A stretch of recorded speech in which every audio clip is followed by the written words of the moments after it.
Okay, well, nobody's here, but we are going to be watching at some point. So here we go. 2023 college football's most exciting games for the season. I think let's start with the obvious, the very first game that's most important. LSU Florida State. And while I start talking about that, I'm going to drink some more pre-workout. 6 star, try it out sometime. Mm. My face is not as fat as it was a year ago. It's chubby, but that's okay. Okay, Florida State LSU.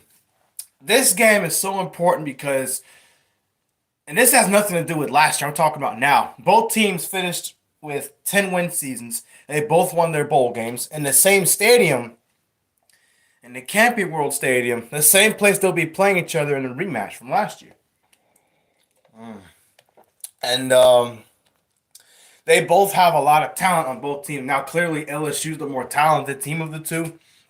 They were far more talented this past year. I think that talent gap is going to close up from like right here where it was to about here. Still a difference, but not as big as it was. Obviously in last year's big game, Florida State was up by like 2 touchdowns at one point in the fourth quarter, and LSU managed to come back. They say Florida State's couldn't score, but a big part of it was LSU's talent. LSU has a bunch of talented receivers. Jenkins, that guy, he's really good. Their receivers are some of the best in the country. So that means they can blow up anybody's secondary. Do I think they'll be able to do the same thing this year? Yes and no. I say yes, they'll be able to make some big plays throwing the football. I think it'll be about the same, if not a little bit less, because now Florida State's going to say, okay, now we've played some of the best receivers in the country. We've been able to play with them and keep them in check for the most part of the game. Now our goal is going to be to keep them in check more. We can't shut them down because they're really good. They're 5 stars. They're all tall. They have good hands. They got it all. They could probably play the NFL right now. So that's a lot of respect to LSU. You heard it from me. I'm from a Seminole fan. My Seminole jersey sleeve. Okay. I expect this game to be really important because they're both probably going to be in the top 10, outside the top 5 probably. That's really good. I think Florida State's going to have a lot to prove given how they won their last 2 games. They were really close wins over big programs like Florida and Oklahoma, yes. But those teams that they barely beat finished with losing seasons, 6-7 apiece. That's what it is. So now Florida State really wants to make a statement and say, hey, we're capable of beating ranked teams, because that's something they couldn't do last year. They did beat LSU, but eventually LSU wasn't ranked at the time. So that win doesn't really look as good, other than the fact that they can say they beat one of the best SEC schools in the country. At the time, they weren't, though. Later in the season, they were a top 5 team at one point. So yeah. LSU has a lot to prove also because they lost to Florida State last year. And track record indicates that Brian Kelly is 2-1 against Mike Norvell. He beat Mike Norvell in Norvell's first year in 2020 at home, and then he beat Norvell again in 2021 in a thriller. And then this past year, he lost him by a point. Some people say they would have beat FSU if they had gone for 2. Some people would have said, well, Florida State was not better than LSU in that game. I disagree. I think they were definitely the better team that day. They played much cleaner. And I made a prediction about this video. I made 2 prediction videos. The first one I made in February, I said LSU was going to win, flat out. I said FSU was going to win on game day because they had already gotten that first game, week 0, Duquesne out of the way. So now they've kind of gotten their first game jitters out of the way. They're not going to make many mistakes. And that turned out to be true. LSU made a lot of mistakes in that game that you didn't see them make later in the season. All right. And I knew Florida State with Jordan Travis, he would give LSU a lot to think about defensively because he's a dual threat guy. He can run really fast. He can make big plays through the air. And what really surprised me was FSU's running game in that game. They ran the football. They didn't run for like 200 yards or anything like that, but they were able to piece up the defense on the ground for the most part of the game. 5 yards here, 6 yards here, 7 yards there. Enough to make the defense tired and make them respect Florida State's offense. I don't think you're going to see a lot of that against LSU this time. I think LSU's defense is going to be really, really good this year. It wasn't terrible, but that's why Georgia put up 50-something points on them. That's why A&M beat them. Their defense was not very good this past year. That's why Alabama had a chance to win the game. They should have won that game. That's just being real. That's why Tennessee destroyed them. All right. So I think that defense will be fixed. And given Brian Kelly, I expect him to have a really hard-nosed defense, a very disciplined defense that tackles really good like he did with Notre Dame. And in year two, I expect to see more of that. And his offense is going to be a running offense.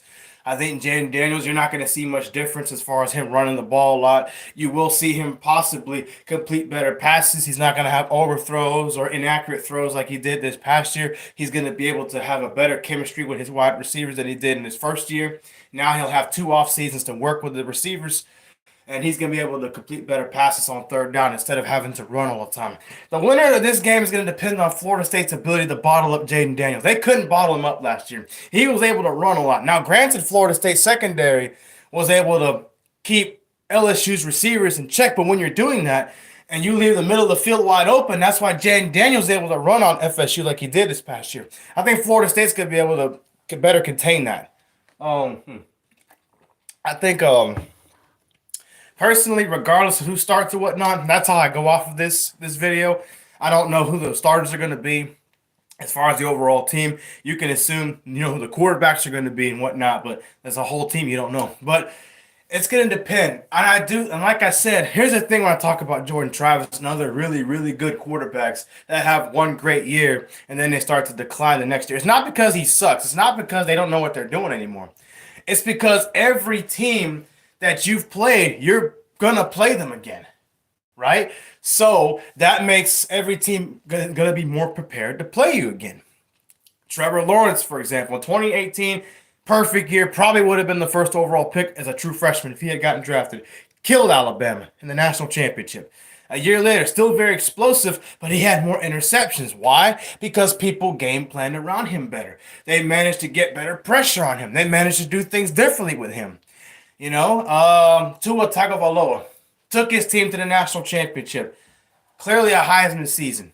He didn't win the Heisman Trophy, but he could have if Kyler Murray wasn't there with his athleticism and fun playmaking ability. As a Texas fan, I'm showing you Oklahoma Sooners some respect. All right? But the following year, he had more interceptions. He wasn't quite as successful. He made more critical mistakes like that silly fumble that he had to start the LSU game in 2019, a game they could have won. Right? Speaking of Alabama QBs, Bryce Young in 2021, monster. Nick Saban said it himself. This guy is already worth $1 million-something, and he hasn't even played a snap yet. He said that before the Miami game, and I believed him. All right, this past year, what happened? More interceptions. He had more overthrown passes. Now, part of that's because of the receivers he had to work with. Not to say they weren't great, but he didn't have a Jerry Jeudy or Henry Ruggs or the guys that Tua had, or even his first year with Mechie, right? Who was the other guy's name? He got sick or got hurt. I can't remember his name. But he didn't have those guys, the tall guys that are really fast, that have really elite hands. He had good receivers, but you know what I'm talking about. That's just what it is. That's part of it. Another quarterback, let's talk about Justin Fields, 2018, monster year. Could have won the Heisman that year, Kyler Murray was there. No. 2019, 2018, he went to Georgia. He didn't get to play much because they didn't want him to play over Jake Fromm. But in 2019, he could have won the Heisman. Monster quarterback. Very productive. 2020, outside the Clemson game, what did he do? He had a lot more interceptions. He had more overthrown passes. Things because he's playing the same teams. If you want to go back even further, let's talk about Jameis Winston in 2013 to 2014. 2013 Heisman Trophy, national champion, undefeated QB. He did have some interceptions, but I think he only threw 8 or 9 of them, something like that, right? But he was good. 2014, awful in terms of interceptions, but still clutch in game-winning moments. He was able to convert third down. So my point is, I'm trying to make about Jordan Travis is he was always clutch on third down. Every game he's clutch on third down, right? Now, this year I still expect him to be clutch on third down more than Jayden Daniels will be in terms of throwing the football. But Jordan can also run on third down. Jaden can run, but he's not as clutch on third down throwing the football. That's why they lost to teams like Georgia. That's why they weren't competitive with Georgia. That's why they lost to teams like Texas A&M. That's why they lost to Florida State. He couldn't convert throwing the football. Jordan Travis was able to. So this game, I've picked Florida State to win. I'll tell you why. Simple. I think this game will be lower scoring than this past year was. 24-23, a really good game. It's a shame they weren't ranked. They didn't get much respect. They both are big name programs. Why not? This year, top 10, that's not, it's going to matter in terms of viewers, but it's not going to matter in terms of how this game gets played. I think both teams are going to play really good defenses.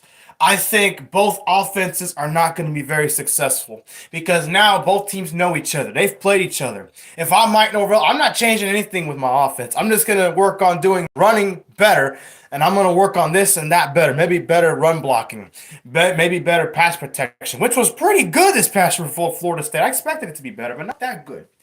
But hey, you proved me wrong. LSU, I don't expect anything different offensively either. You throw the ball a lot, but you also depend on Jaden Daniels to run the football a lot. And your running game's pretty good. So I expect both FSU and LSU's defenses to be top 10 defenses throughout the year, maybe top 5 for one of them.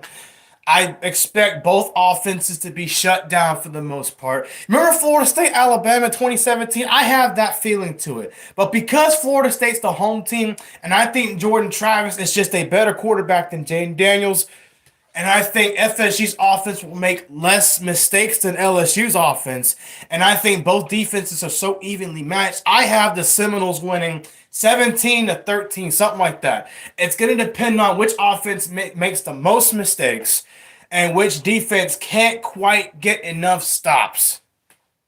I think Florida State is going to make mistakes. I think Jordan Travis, I expect him to have at least 2 interceptions in this game because LSU's defense is so athletic. It's going to be 100 times better than what it was this past year. Because Brian Kelly is a great coach. He knows what he's doing. It's not his introduction season anymore. He knows, he's like, okay, I know my roster. I know what I got now. I know what worked last year, what didn't work. I need to adjust this and that, whatnot. He's a great coach. That's what it is. I said it before. I think he can win him a national championship. This could be the year, but it's not going to be the year. Look, and his offense is not going to be any different. Florida State was able to keep it in check. This time, I think they shut it down. Because now Florida State's bringing in transfers. They got better recruiting than what they have in a while. And that's going to show in this game. And they're at home. Mike Norvell and Florida State, they are used to winning. They are used to it. LSU, I think, is still trying to find that, if that makes sense. So I think the team that's more used to winning is going to naturally find ways to win. I think Florida State will be better on third down. They'll be clutch on third down more than LSU will be. The team that makes the most mistakes and the team that can't convert third down and the team's defense who isn't just quite as good as the other loses this game. And the fact that it's home for Florida State wins this game. Think about it. This past year, they lost 2 games at home. Clemson, Wake Forest. Both really good teams. I know Wake struggled later on, but early on, they looked pretty darn good. And when they were at full strength, it was hard for anybody to beat them. That's just what it was. So that's a very important game. I think Miami and Texas A&M is also very important. His game's being played in Miami. Texas A&M and Miami both had disappointing seasons. They were 5-7. Difference was, and the reason why I'm going to cut Miami some slack, even as a Seminole fan, I know Mario Cristobal, y'all say he sucks and he shouldn't be the coach. Look, guys, Mike Norvell came into Florida State. He had a lot of talent there, but things didn't work out his first year. Outside of the COVID year, I still don't think they would have had a winning season because a lot of those players left because they didn't want to play for him. It was obvious. He started putting in young guys to play that weren't very talented, that clearly weren't ready. But they played because they wanted to play for him. And as a head coach, I think it's important you establish yourself. You set your rules. Say, hey, no, this is what I want. That's what I want. And that's what it is. You don't want to do it. I'm not letting you play. And if you play, that's what it is. I'll put up with whatever to make y'all understand. This is my house. Miami, I think that's a similar thing that happened. It wasn't really culture necessarily. Coach, look, Miami had a lot of players leave. All right. So, Miami, they are a very talented team. They're at home. But I think so because Texas A&M is going to be they're always a physical team. Their defenses are usually pretty good when it matters. And what I mean is not when the season's already gone and they're not playing a top 5 team like LSU or Auburn for bowl eligibility. Their defenses are one of the best in the country. So, with that being said, and because Jimbo practically owns Miami in terms of winning, thanks for the like. I have to go with Texas A&M winning this game. I think this will be, again, a very low-scoring game. And I do think Miami's going to be a winning team this year. I think they're going to give Florida State the biggest scare in terms of a home game late in the year. Late in the year. They play Miami, then 2 weeks later, they got to play the Gators on the road. That would be the biggest home game. Literally home. I know LSU's not a home game, but you know what I mean. In Doak Campbell, that'll be the biggest game. Miami will lose to Texas A&M, but they can beat Florida State this year. Look, y'all can say whatever you want. This past year, Miami was not at full strength. A lot of their players didn't want to be there. This year, that ain't happening. Year 2, Crystal Ball's an elite recruiter. Oregon became relevant, good again because of him. Imagine what he can do for his alma mater. They're going to be really good. But they're not beating Texas A&M. I don't care where that game's being played. Here's the thing. I don't think A&M's 10 points better than them. I think they're a field goal, maybe a touchdown better than Miami. That's just my opinion because they have elite players there. Like I said, because A&M has Jimbo Fisher, who knows what he's doing, and is what, 8-1 against Miami? 9-1? Whatever. He only lost to them once in 2017 at home with Florida State. That's because he didn't care anymore. He knew he was going to leave. But that's besides the point. I think this will be a very low-scoring defensive battle. I think Miami just won't be able to It'll be like a boxing match. Very low-scoring, body shots here and there. You're not going to see a lot of points in this game, much like this past year. I think this A&M will just outplay them. I think they'll be able to get a touchdown, a long drive, touchdown drive to put themselves ahead. I don't think Miami's going to. Here's the thing. Miami's going to find the end zone in this game. Once. Both teams are going to have a hard time finding. Their defenses were pretty good this past year. I expect Miami to have another great defense. A&M's going to have a good defense. But I think the Aggies get this done. But Miami can win this game. I wouldn't put money on this game, but if I had to, my life's on the line, I'd pick A&M just because Jimbo beats Miami most of the time. Let's talk about another important game. Ooh, Texas-Alabama. That's another big game. And I'm a Texas fan. Here's the thing. This game is going to go one of two ways. It all depends on who. Here's the thing. This game is so important for both guys, both coaches.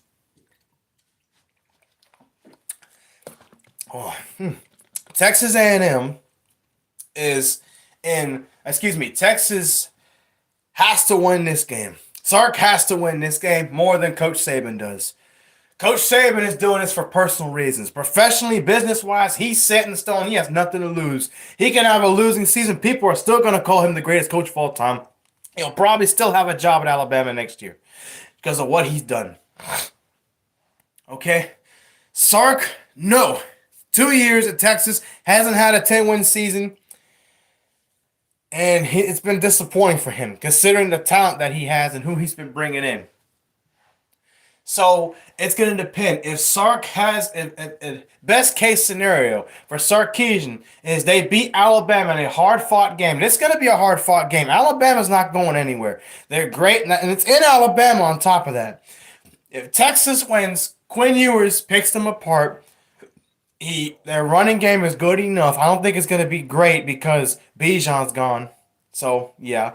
I think Texas's defense is still going to be really, really good. They gave everybody a hard time this past year. Washington scored points in the second half, but most of that game they had a hard time scoring on Texas. If I'm being honest, they had to play differently. They had to pick them apart. They couldn't just take shots everywhere like they did everybody else. Let's see, Texas. I don't have Texas winning that game, even as a Texas fan. I think Alabama's going to win this game, And if Texas has their stuff, and here's the thing, Nick Saban's going to show up ready. I have Alabama winning just because Nick Saban is really mad about what he heard at the national championship, where someone flat out told him that Georgia is the guy now, not you, and that really got under his skin. We all know how Nick Saban and Alabama respond to trash talk or disrespect. So for that reason, it doesn't matter who Alabama. Here's the thing. It does not matter who is the quarterback for Alabama. I saw it with Tagovailoa. He left. I thought Alabama was done. Nope. Mac Jones stays. There's a lot of elite players around him. Alabama's defense played pretty good that year for the most part. They ran through everybody, got the title. They proved me wrong. So, with that being said, Alabama's going to come back. They'll be ready. They had the number one recruiting class. And Nick Saban knows what he's doing with college football athletes. He knows what he's doing. He's going to be really mad. And you remember what he said after the Georgia game in the SEC championship that they beat Georgia in, not the national title game, the rematch. The SEC title game, he smiled right before he got it and said, hey, by the way, myself and the players, whatever it was he said, but this is how he said it. We all wanted to thank you guys for the rat poison that you tried to give us about Georgia being really good. It was yummy and it worked. It was petty, but he was right. So, and I keep saying Alabama's going to be the team to beat Georgia. And you already know the reasons. So Texas and Alabama is going to be big. Because whoever wins, it's going to catapult their season. Whoever loses, it's going to be devastating. But I do think if Texas loses this game, it'll be more devastating for them than it would be Alabama and Nick Saban. Because Nick Saban's a better coach than Sarkisian. He just is. Another game that's really important. Auburn and Georgia. Now, I know what you Georgia fans are saying. Well, they ain't nothing. We've been whipping them since 2017, the SEC championship, and that's true. But here's the thing. Auburn, I think, is going to be a pretty good team in 2023. I don't think they'll be elite. I don't think they'll win 9, 10, 11 games or anything like that. It's possible, maybe. I don't think they're beating Georgia, but Auburn's playing for some national respect. You know, Auburn's known at the very least as a competitive football team with a really good defense. Smash mouth, hard nosed defense that will tackle, that will hit you. They're good at stopping the run for the most part. And their secondary is pretty strong. They're not really the most athletic guys, but they cover good. They're aggressive. They're nasty. They give offenses problems. They gave Joe Burrow problems in 2019, so go figure. Their offenses run the football a lot. They're very physical, smash mouth. There's a lot of reasons why Auburn is going to be dangerous in 2023. Hugh Freeze knows what he's doing. He's a really good football coach. I think those players are excited to play for him, and they're going to show up ready to play. And it's in Auburn. Did you forget that? I think Georgia will win the game. I think they'll pull away and win. But I do think Georgia's going to have a hard time with Auburn simply because they know each other. Because Auburn's a physical team and they're going to give Georgia problems. I know Georgia's physical too, but physical versus physical, you're even if you're the better team, there's more pressure on you to win. You have to go to a hostile environment for a team that doesn't like you, is going to do whatever they can to stop you. I do think through 3 quarters, Georgia is going to be up by 6 points, maybe 7. I don't think they'll be up 10 points late third quarter. Now I think Auburn's going to shoot themselves in the foot with turnovers late in the game. And I think Georgia will run it up by another 2 touchdowns, maybe 3, and it'll look uglier than what it should be by the end of the game. But I think Auburn's physicality, their ability to run the ball, they're going to throw the football a lot better than what they have. And I think their defense is going to make a big difference in that Georgia game. So while I don't think Auburn will beat Georgia, I'm not putting any money on Auburn to beat them. I do think it'll be a tough game. It'll be a game where, you know what, Auburn is on the right track. I think they're going to be a good football team. They might beat Alabama. I'm going to give them some respect. Hey, hats off to Auburn. Georgia is so much better than them, but they just proved they can compete with anybody. They're back to being what they were, and now let's see where they get from here. So that's just my opinion as an Auburn fan, because I like them from the SEC. Speaking of Auburn, Alabama, that's going to be a big game. Because Auburn, at this point, they're playing Alabama at home, by the way, and guess who's won 2 of the last 3 games in that stadium? Auburn. And last time they played with Bryce Young, they had Bryce Young scared. Not scared, but you know what I mean. It was a tough game. So they almost lost to Auburn. And Auburn had lost 3 or 4 games in a row up until that point, right? So I think Auburn beats Alabama at home. Because, again, Auburn's at their worst almost beat a really good Alabama team who went on to beat Georgia. So if Auburn shows up with a coach who knows what he's doing and wants to be there, they can beat anybody in that stadium that's not Georgia. So I think they can beat Alabama. I wouldn't put money on it, but if you told me to pick somebody and why, I got Auburn just because it's college football. It's late in the year. Players are hurt. And we've seen it before. In 2017, Auburn had a pretty good football team. They were in the top 10. with 2 losses. And they beat Georgia in that same stadium. They beat 2 number 1s in that year. They beat them there, and then Alabama had to go there and lost because a lot of the players were hurt, especially on defense. So Auburn, I think, wins for that reason. That's just how I feel. Any other big games that matter, that mean a whole lot. Florida and Tennessee, that's another game to look out for. Because Florida in year 2, they're coming off a disappointing season. Tennessee's coming off a really good season. I think there's going to be a lot of hype for this game because they haven't beat Tennessee hasn't beat Florida in forever. The last 2 times they won, which were 6-7 year gaps, were in Tennessee's field in close games.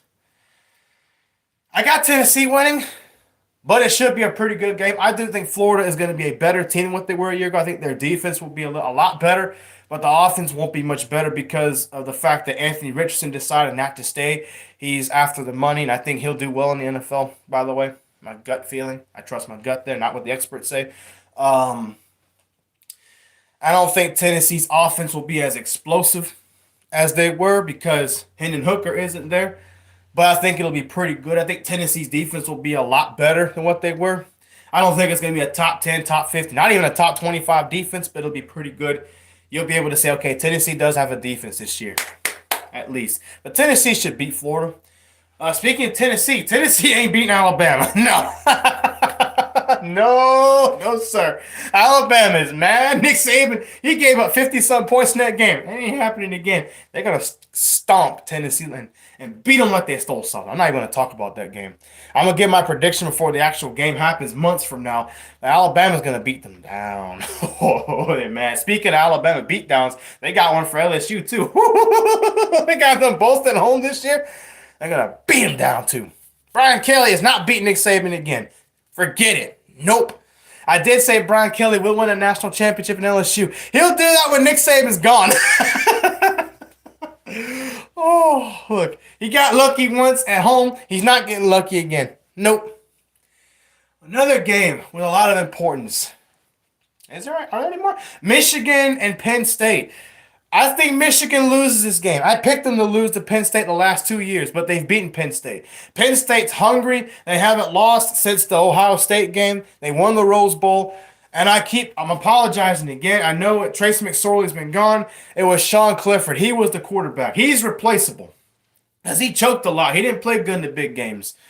Penn State's going to have whoever plays quarterback. I think he'll be better than Sean Clifford. And I think Penn State's defense will be better. I don't think Michigan's going to repeat the success that they had this past year with Penn State specifically because it's in Happy Valley. Great game, low-scoring game. Penn State does a little bit more on offense than Michigan does.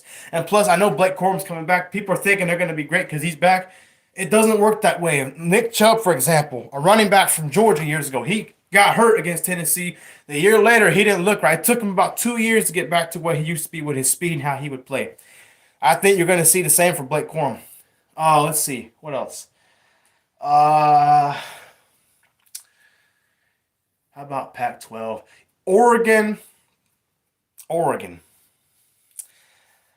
It depends. I think USC. I'm talking about USC. People are talking about they're going to make the playoffs. They ain't going to make nothing. Look, I don't want to hear about USC. Lincoln Riley is using the same formula he did at Oklahoma. Great offense, no defense. Do I think the defense will be better than what it was this past year? Sure, but how much better? Not enough to compete with their offense. Now Caleb Williams, he's going to be another prime example of what I talked about with Jordan Travis.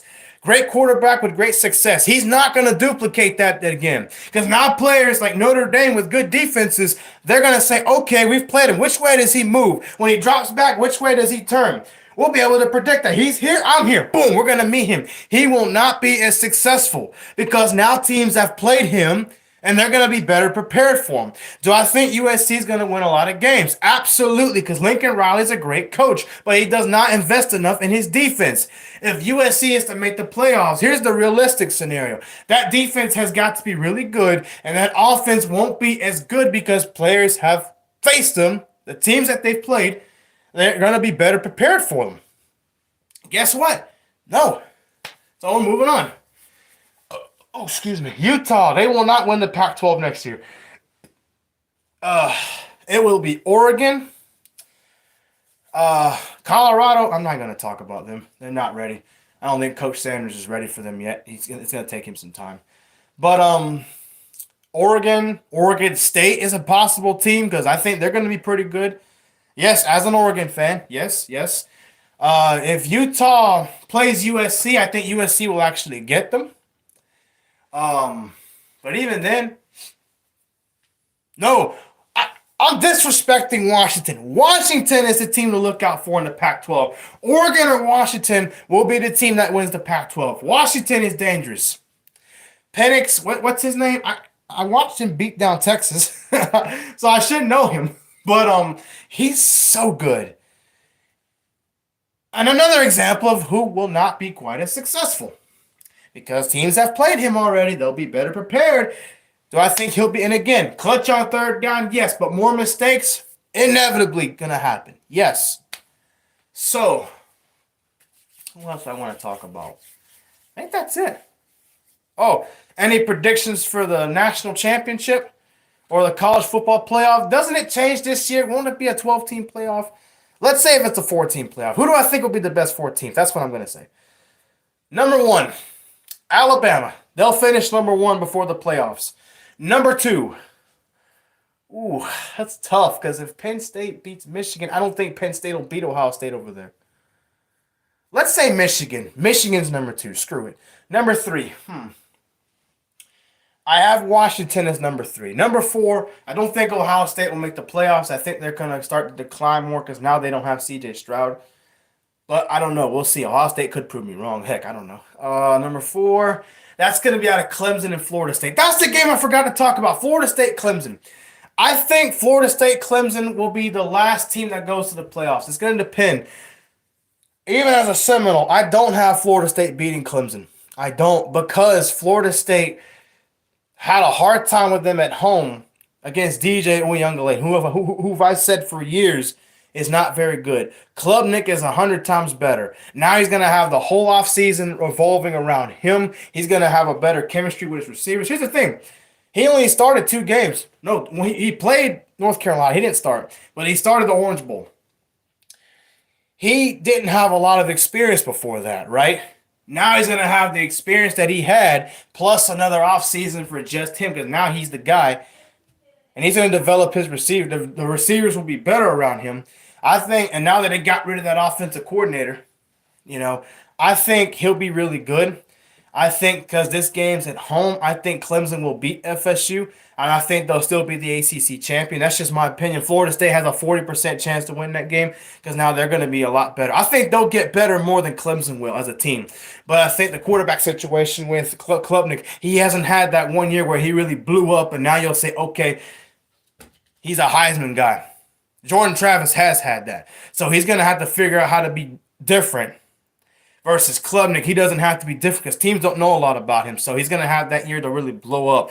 Jordan Travis, on the other hand, you might have seen his best. Not his best necessarily, but you've seen the year where he shows up the most. And now teams know how to prepare because Clemson still has athletes on defense. I think Clemson will be that 4th team. So I have Alabama. I have Michigan. I had Washington. And if not Clemson, Georgia will make the playoffs again. Because I don't think Georgia's going to beat Alabama in the SEC title game. I know LSU will not make the playoffs. I don't think they'll beat FSU or they'll beat Alabama this year. Tennessee, I don't see them winning 10, 11 games this year. No, I don't see Ohio State making the playoffs because I just don't see it. If they do, it'd be whatever. A&M can forget it. I don't think they're there yet. They'll be a lot better. Oregon, no. USC, don't have the defense. You can't make the playoff with just half a team. That's pretty much it. Now, if we want to talk more college football, I will. But for right now, I'm going to stop this and get on to my workout. See y'all later.